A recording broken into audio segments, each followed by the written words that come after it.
This was an attempt by the intelligence community and the FBI to prevent Donald Trump from becoming president. So you can say, calling it an insurance policy using Peter Strzok's term is almost a euphemism. This was a malevolent abuse of power at the very highest levels of the U.S. government. Hello and welcome to the Ann and Phelim Scoop. I'm Phelim McAleer. Ann McElhinney is travelling today, so it's just me. First of all, before we get into the show, a word from our sponsors, those great guys and gals at Bud Light. This is a true America-loving podcast brought to you by a great American company, Anheuser-Busch. When I think of horses, when I think of manly men, American men, when I think of great beer, I think of Bud Light. So, hold on, excuse me. We can edit this out, yeah. Yeah. Hey, Molly, how's it going? Yeah. Okay. Molly, yeah. I hear you. More macho. Okay, more macho. Okay. Gotcha. Okay. Gotcha. Enjoy your vacation. Okay, bye. When me and my buddies, my former buddies at SEAL Team 7 get together to reminisce about killing Arabs, there's only one beer. Hold on. Molly, I'm broadcasting. Okay, no killing Arabs, okay. But they don't drink beer, do they, Arabs? Okay, well listen, okay, just no killing, okay, got it. When me and my former buddies at SEAL Team 8 get together, reminiscing about building schools and planting flowers and things like that, there's only one beer we drink. That's Bud Light, a modern American beer in every way. So on the show today, the show brought to you by Bud Light, we're going to be looking at the Durham Report. I mean, disappointing in many ways. This was criminal behavior, but they have escaped criminal consequences. We're going to be analysing the Durham Report left, right and centre. You won't want to miss this. You'll obviously remember we did FBI Lovebirds Undercovers, which was it was so tragic it was funny play about the text messages of Peter Strzok and Lisa Page. So this is going to be great with that. We're going to have a special guest on talking about that. And when leftist journalists have artificial intelligence, it doesn't end well. When a story is too good to be true, it's a Liberal producing it, and they will not check it. How the Irish Times got burned by AI and a naughty person. And Nextdoor, we're going to look at Nextdoor, that strange app that is so different in red states and blue states. And we'll tell you why, and we'll tell you it's great for letting people know about crime in your area, but is it any good for catching criminals? We'll bring you those details. Now we're going over to John Davidson, a writer at The Federalist. The Federalist is a great outlet. It's wonderful. It's Molly Hemingway is the editor-in-chief. Need I say more? John has been writing extensively about the Durham Report, and about Strzok and Page and Comey and that corrupt cabal. So we're going over to talk to him now, an interview I did earlier. You won't want to miss this. Let's go to that interview now. So I'm joined now by John Davidson, a senior editor at The Federalist. The Federalist, as we know, is a great website. Editor-in-chief Molly Hemingway. We're talking now about the Durham Report, and it's just kind of broken just as we were recording. So we decided to bring John in because what he's writing about the Durham Report really has summed it up in so many ways. It's a big document, actually. It's a big document, but there are a few killer points in it that people need to know.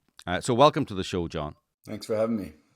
So let's tell people what the Durham Report is and what it isn't. And tell me the genesis of the Durham Report. Yeah, this was a report from Special Counsel John Durham initially under Attorney General William Barr during the Trump administration. William Barr wanted to investigate or have a Justice Department attorney investigate the origins of the Crossfire hurricane investigation. That's the name of the FBI's code name for their investigation of the Trump campaign in 2016, which we all would later learn was better termed the Trump-Russia collusion hoax that Mueller investigated, that we found after years of investigations and hearings. There was no collusion there. And so Bill Barr wanted to find out how this started in the first place. And right at the end of Trump's term, Bill Barr made John Durham a special counsel, and Attorney General Merrick Garland has respected that and allowed Durham to continue and complete his investigation. So now, after more than 3 years, we have the final Durham report on the origins of the Trump-Russia collusion hoax and how this ever was allowed to happen in the first place, that the FBI was investigating a presidential campaign and essentially spying on a presidential campaign at the behest of an opposing campaign. And so that's what this 306-page report kind of details, is how this happened. Yeah, I mean, as you know, we did FBI Lovebirds Undercovers, which was a verbatim play based on the Strzok page text messages and their congressional testimony. And, you know, at the time, well, Dean Cain's a great comic actor, so is Christy Swanson. You know, it was funny. It was hilarious. It was because I think then definitely the thing coming across in their text messages was how chaotically awful these people were, right? Yeah. But I think the Durham report has shown that there was a lot more than chaos there. You know, just a little inside story here. Originally I said we should call the play The Insurance Policy, because that's what Peter Strzok said in one of his text messages. We should start this investigation as an insurance policy. I was overruled and it was called FBI Lovebirds Undercovers, and actually I have to say I much prefer that title now. It's much catchier and all. But I think, you know, the insurance policy was a better title to describe what was going on, because this was not two star-crossed lovers, you know, in the throes of passion, getting passionate about investigating a presidential candidate. This was an insurance policy. This was a deliberate attempt to bring down a presidential candidate to protect and promote another presidential candidate. Am I correct? Yeah, I would go further. I would say it was an attempted coup. This was an attempt by the intelligence community and the FBI to prevent Donald Trump from becoming president. So you can say, you know, calling it an insurance policy, using Peter Strzok's term, is almost a euphemism. You know, this was a malevolent abuse of power at the very highest levels of the U.S. government. It is not too much to call it an attempted soft coup. It is not too much to call it the worst scandal since Watergate. In some ways, it was worse than Watergate because it involved the president, the vice president, the director of the CIA, the director of the FBI, the attorney general. All these people knew, for example, that the Hillary Clinton campaign had a scheme, had a plan to come up with a scandal tying Trump to Russia. And they knew this in the summer of 2016. And regardless of that, they allowed the FBI to continue their Crossfire Hurricane investigation, which was predicated on opposition research that the Hillary Clinton campaign had paid for and fed to the FBI. So, I mean, it is as bad as it looks, and there's not language strong enough to describe what this was. I mean, am I right? Peter Strzok, who was kind of the head honcho over this, had intelligence and reliable intelligence that this was a Hillary Clinton campaign to smear Trump. And by the way, campaigns are allowed to smear Trump. You know, they're allowed to smear anyone, right? They're allowed. It's all, you know, it's all fair in love and war and politics.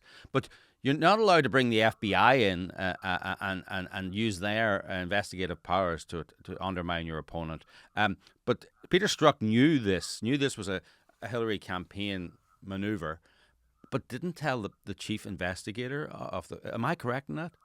Yeah, that's right. I mean, he's not the only one. A lot of people knew of the connection between the Clinton campaign and sort of this information from the Steele dossier and this notion that people inside the Trump campaign were in contact with Russian security services.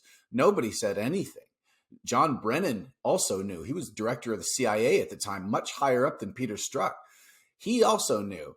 And all these people just pretended like there was no connection between what they knew about the Hillary Clinton campaign scheme to come up with a scandal tying Trump to the Russian security services and these reports that, hey, members of the Trump campaign are talking to Russian security services. Well, look at what George Papadopoulos said. Let's launch a full investigation, and then let's do it without giving Trump a defensive briefing, right? If they really thought this was a real infiltration of the Trump campaign by Russian security services, they would have briefed Trump much earlier than they did. But of course they didn't, because that wasn't the point. The point was to prevent him from becoming president. Yeah. And just to, give everyone the benefit of the doubt, which they never did to anyone else, there's nothing wrong, by the way, with a campaign trying to smear their opponent. And there's nothing wrong, by the way, with a political person giving the FBI information about a political enemy, right? Because very often the best information comes from your enemies, right? Because they're motivated to find it out.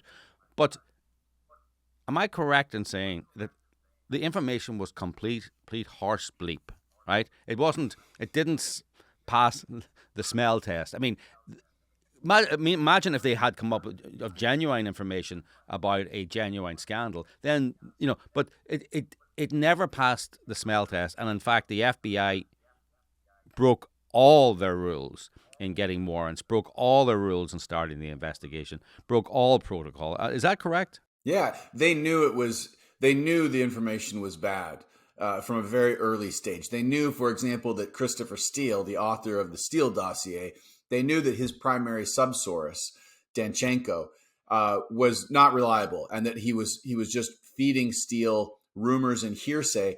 They also knew, by the way, that Danchenko had been investigated for espionage years earlier, back in 2010 and 2011. They didn't disclose any of this. They lied on the FISA warrant applications. They lied to the FISA judges so they could get these warrants.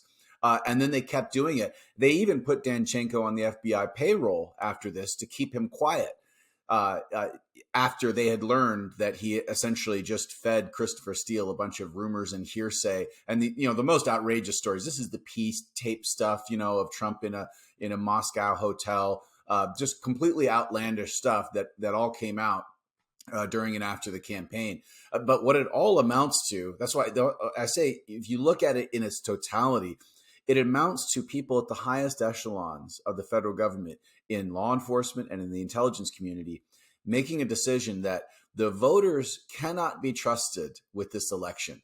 We are not going to allow the American people to elect Donald Trump. And it doesn't matter what the voters want. We know what's best. And so we are going to essentially effect a coup before this election happens.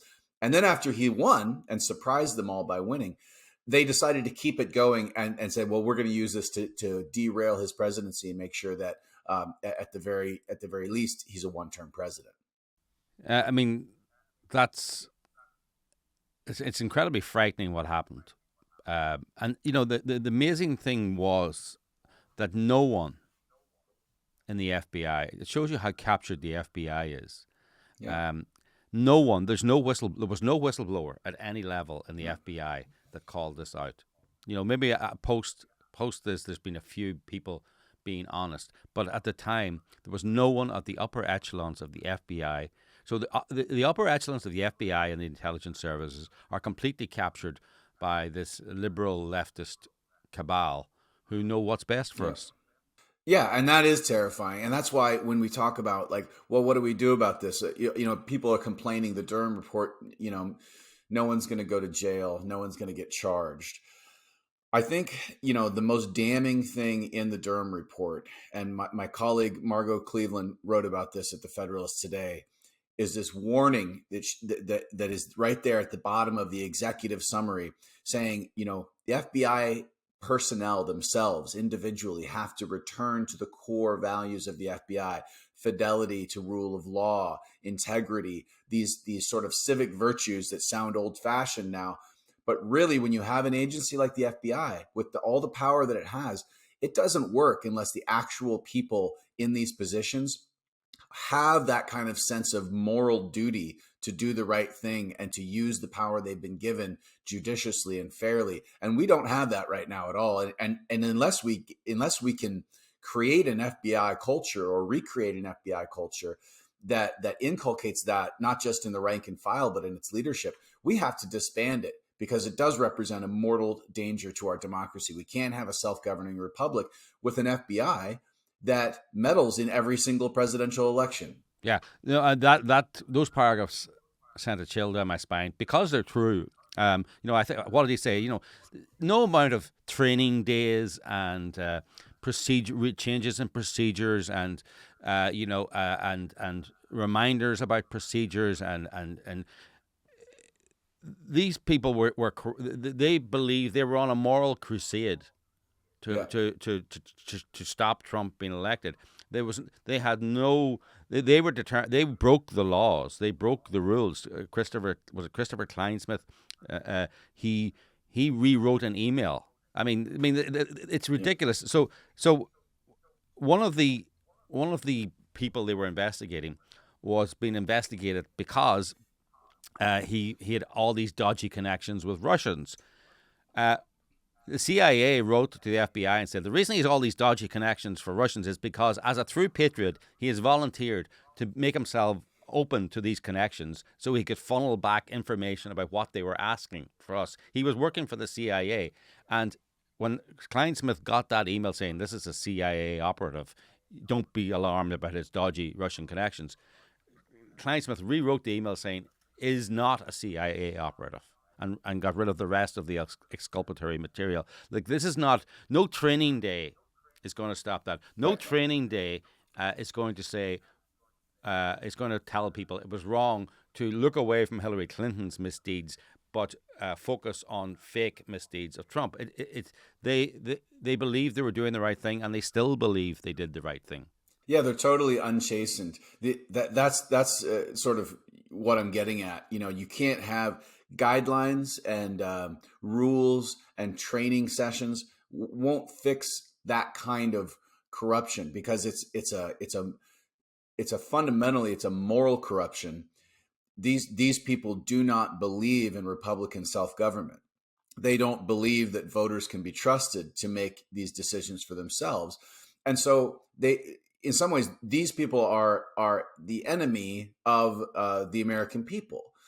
They tried to destroy an election, and then they did it again in 2020. And it was some of the same people actually did it again in 2020. They may not have been in government service, but they used their previous position, they used their connections, and they were able to kill the Hunter Biden laptop story or suppress it. For example, John Brennan was, again, right at the heart of that effort in 2020. So it's not like these people are reformable, or that they feel regret or remorse that they overstepped their bounds and they violated their professional oath of office. No, they are ideologues and in some ways like revolutionaries, because they want to overturn our constitutional system. They think it gets in the way of good governance. And that's part of what's so terrifying about this, is that these people they felt and they feel now justified in what they did. And I just don't see how you can, if that's the kind of people that we have at the top of these institutions, then the institutions need to be scrapped entirely. I mean, and I want to wrap up, but I mean, it's occurred to me, and I don't know much about Richard Nixon and Watergate, right? But, I read All the President's Men. It's probably one of the reasons I probably became a journalist back when I was a liberal. But I watched the movie. But, Deep Throat was there. Excuse me. Deep Throat was there. He was this mysterious guy working away, trying to, help out the journalists, get the truth out. And, 40 years later, it emerged that the person who was most instrumental in bringing down the president who was elected with the biggest landslide up until then was the deputy director of the FBI. I mean, it's a carbon copy of what happened with Trump. So the top leadership of the FBI was feeding damaging, out of context, maybe inaccurate information to these journalists to bring down Richard Nixon. Nothing has changed in that intervening time, has it? Yeah, I mean the parallels are chilling, and they're and they go deep. If anyone who has looked into Watergate and how Gerald Ford became president, and who Gerald Ford was before he became president, and why he was selected to be Nixon's vice president in the first place, it is chilling that we have this deep state, and we've had it for a long time, that doesn't seem to fall under the purview of the Constitution. It doesn't even seem to fall within the authority of either of the three branches of government. Nobody seems to be in control of it, and it seems to operate like a shadow government, a fourth branch, the administrative bureaucracy, or the executive administrative state. And sometimes, especially when you read something like the Durham Report, it really seems like that this is the branch of the government that really has all the power. And this is the one branch of government that voters, normal American people, have no say over and no control over.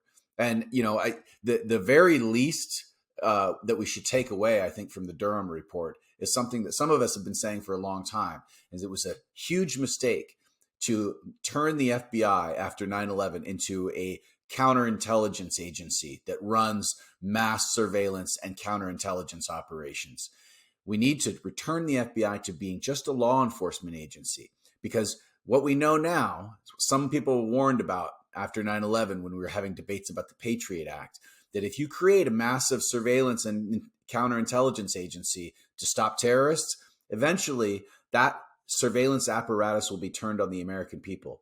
And that is exactly what has happened. And we've watched it happen in real time. And so, this should be a number one issue in 2024. It should be the number one thing Republicans in Congress are talking about, because if we don't get this right, then we're not going to ever have free and fair elections again.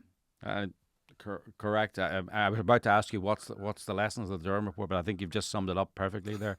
So, John, thank you for coming on the show. How can people find you? What's your Twitter handle? Obviously you're a writer at the Federalist. Where can they get you on social media? Yeah, thefederalist.com, and I'm back on Twitter after more than a year of being suspended at johnddavidson.com, or at John D. Davidson. John D. Johnd Davidson, Davidson. John D. Davidson, thank you for coming on the show. And I'm sure we'll have you on again, because this story is not going away. I'd love to. Thanks for having me. Bye.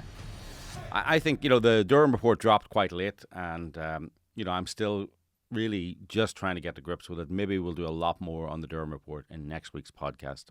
So what else is on the show? Yeah, don't forget the show is brought to you by Bud Light, a true American beer. Brought to you by the guys and gals at Bud Light, because that's the only people who work at Bud Light is guys and gals. Yeah, so the Irish Times, they ran a story, and I read the story, and I actually read it in real time. I was thinking, this is a joke, right? Because it was by a woman who described herself as cat mom. She has blue hair, cat mom, vegan, etc., etc., etc. And she was criticizing, lecturing really, Irish women for wearing fake tan, I suppose, and men for wearing fake tan, because she was Latina, and actually, no, she wasn't. She was Latinx. And I read that. It was almost the first line of the article. She's from Ecuador, she said, and living in Ireland. And first of all, she said she was Latinx. And I'm thinking, nobody describes themselves as Latin. Nobody who's from Latin America describes themselves as Latinx. Only white liberals describe Latinos and Latinas as Latinx. But anyway, so she wrote this article. It's racist to wear fake tan, and Irish people are particularly racist. It's borrowed oppression, etc., etc., etc. Or it's getting the glamour of being Latina or Latinx without having to suffer the oppression, which seems pretty nice to me, actually. Isn't all cultures are that? They look at other cultures, they go, I like that. And they may not know the history of it, but isn't that the liberal ideal, that we all learn, that we all get together and we all sort of meld into a melting pot and sort of become? Isn't that the liberal ideal? I thought so, but no. if you want to have fake tan, you have to suffer 500 years of colonial oppression, which brought. So, I suppose, why am I speaking English then? Because isn't that 800 years of British oppression? I don't know. We should get rid of all good British things in Ireland. Okay, I'm diverging. Anyway, it turns out that the article was actually written by some naughty person who as yet hasn't fully identified themselves, and was written mostly by AI, by artificial intelligence. Yep, that's right. A robot can write a piece for a robot can write a piece for a liberal newspaper, and no one could tell the difference. The author has given some interviews, and they said they did it to stir the bleep in terms of the extreme identity politics debate. And I think you did that, sir or ma'am. So yeah, pretended to be, I love this, Adriana Acosta Cortez, which is basically, I think, a rip-off of AOC's name. So so the person was smart, and the person knew what buttons to press. Yeah, and so they even created a little fake Twitter account, but they said they got the article in just using a fake Gmail address, no checks, no balances. It fitted the biases of the Irish Times editorial, and it was just allowed in without any resistance. So that's it. I remember reading a rape on campus. That's the story of the fake rape. Well, no, the story of a gang rape on campus at Virginia Tech. And I remember reading it, going, "This sounds like a movie." The girl was thrown on a table that smashed, a glass table that smashed. And I remember thinking, but glass tables don't smash, right? The glass is always so strong now for this very reason, in case kids fall on them. The glass doesn't shatter. It only shatters in the movies. I was thinking, this is like a movie. And then I stopped reading. And of course, it was a classic movie scene, and therefore it wasn't true. So, talking of movie scenes, I feel like sometimes we're living in dystopia here in Venice. We have a lot of crime, and the place to catch up on that crime is Nextdoor. And Nextdoor in Venice and Santa Monica is a very interesting thing. So apparently Nextdoor in real places in America, Nextdoor is about, hi, Mary's just had her operation. So I will do breakfasts Monday, Tuesday, and Wednesday. Who wants to do lunches and dinners? And then somebody comes in, I'll walk her dogs. So Nextdoor is about helping your neighbors and helping and community and finding lost dogs and lost cats. There's a little bit of that in Santa Monica and Venice, but mostly it is, my house was broken into, my car was vandalized, my catalytic converter was stolen, there's a homeless encampment at my front door, there's somebody urinating in my garden every day, they've camped in my garden. It's just one apocalyptic post after another. And this is a very sad one. This man was attacked and beaten on my morning walk. My beautiful French bulldog was stolen. I mean, by the way, he wrote, was taken/stolen. He was attacked and beaten. I never noticed that. He was attacked and beaten on my morning walk. My French bulldog was taken/stolen. No, sir, it wasn't taken. It was stolen. But he can't. It's almost, he doesn't want to articulate that bad people commit crime. And then they allow you to have this, I don't know, maybe it's a Nextdoor thing. When you fill in the description of the people, he's filled it in, and he's got lots of details: hoodies, shorts, sneakers, age, male, build, slim, this, that, and the other, but no race. So there's three candidates for this theft, but no race. He hasn't described the race of one of them. So these are not serious people. You don't care about your bulldog, really, sir. I know you say you're very upset, but let me tell you, if you want your bulldog back, give a proper description of the assailants. Even if that does point to a particular race, and I don't know if it does, by the way, but I think it's very suspicious. If they were white, there was another incident just below this, actually, in Nextdoor, and the assailant was white, and boy, did we get a great description of him, including his race. So, Nextdoor, wokeness has taken over that. And speaking of wokeness not taking over everything, don't forget this podcast was brought to you by Bud Light, a great American beer for true Americans who are macho, who are manly men, just all round men. Thank you, and look forward to talking to you next week. Bye.